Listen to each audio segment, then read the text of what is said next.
Tonight is day 108. The quote is, we all have that dog mentality.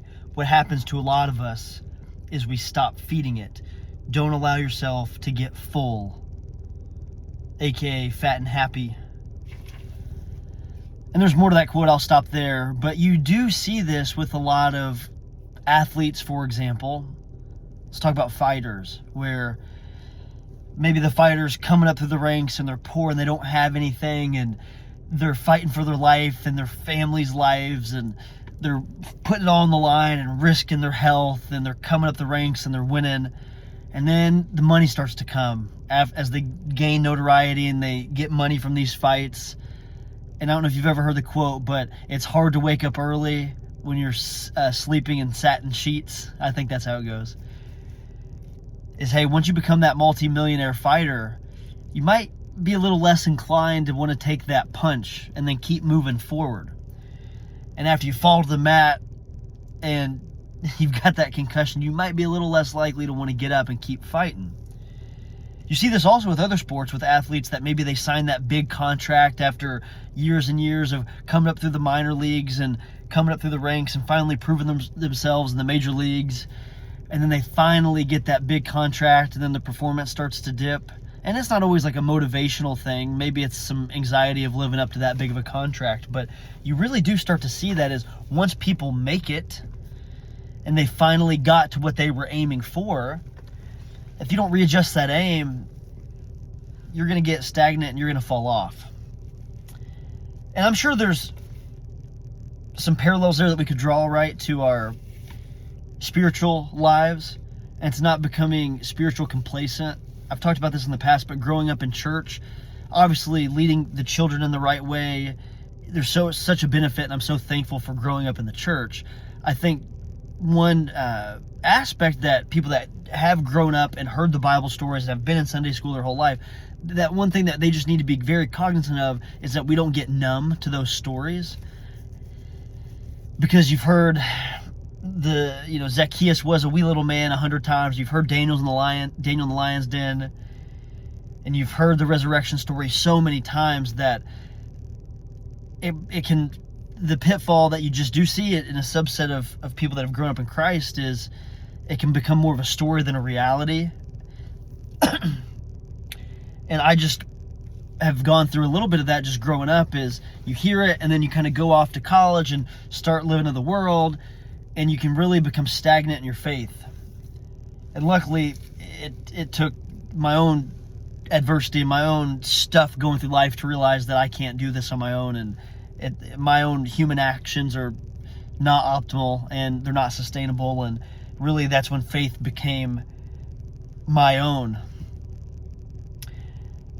But again, I think we all have that grinding mentality in us to some degree. But laziness and distraction and so much can creep in. And I always use these buzzwords like laziness and distraction, but one thing I haven't mentioned in a while that I've done multiple videos on in the past is like our dang phones. Our phones will distract us. The algorithms know our minds, and it is a super algorithm to get you sucked in involuntarily and you don't even know it.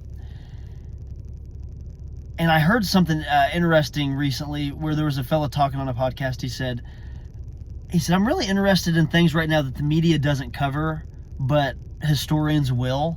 And one thing that he really believes that will be covered more and more once this generation's far gone is smartphone usage. We're in its infancy phase over the last 20 years of growing up in complete distraction of our smartphones. And you've probably heard and read some articles about what that can do to mental health and what that can obviously do to productivity. But for the first time ever, screen time has actually outpaced, I should say, the amount of time that we sleep.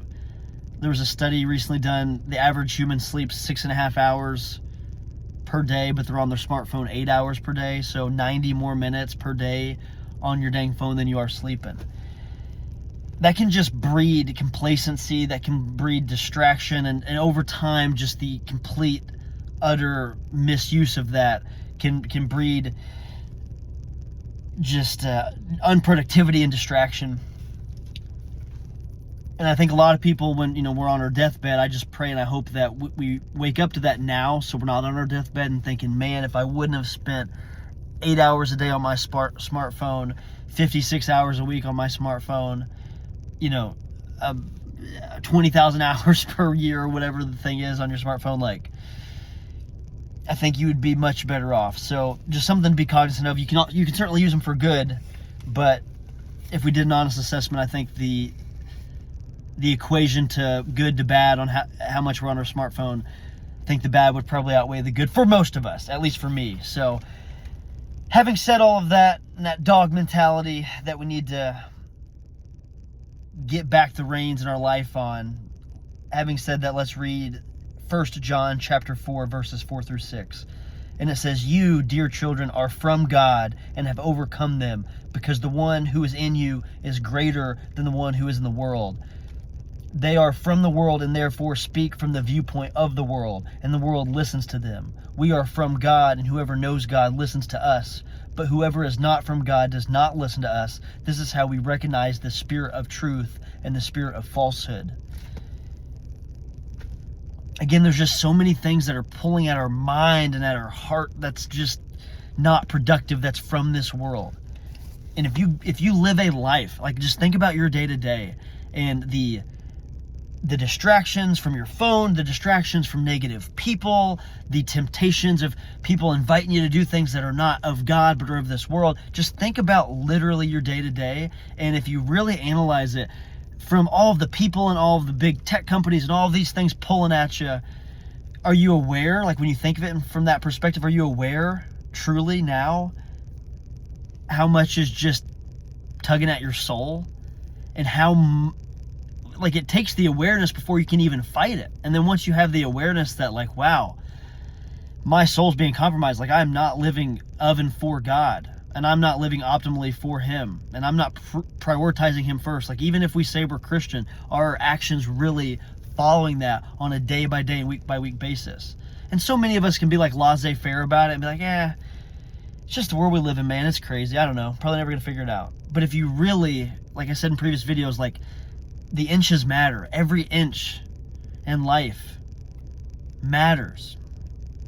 Life's a game of inches, and don't miss the mark by a half inch, or you're going to go off into an entirely different direction and lose your true north. So be honest with yourself, and as it says here, like, we are children from God. We've overcome them because the one who is in us is greater than the one who is in the world. So I just hope that our actions reflect that, with our daily habits, with our smartphone usage, with our taking care of our bodies, with the resisting the temptations and the invitations that we get that pull us in other directions outside of God, like just living steadfast in the Spirit at all times. What will it take for you to do that? Probably going to take a lot of vocal and just all-in effort change to really live that way. And I just pray for you and for myself that we commit to that, so we don't wake up 50 years from now on our deathbed saying, like, man, how did I let myself get so far off track? Because each day that you go further in that direction, it's going to be harder to change those habits that have just distracted us in our lives, man. The world has, smartphones has, even sports to a degree can pull us into a distracted direction. So make the effort to make just those small changes today, and your future you, I guarantee you, will be thankful for it, so you can be at peace through the next chapters of your life all the way to the final chapter, and that's day 108.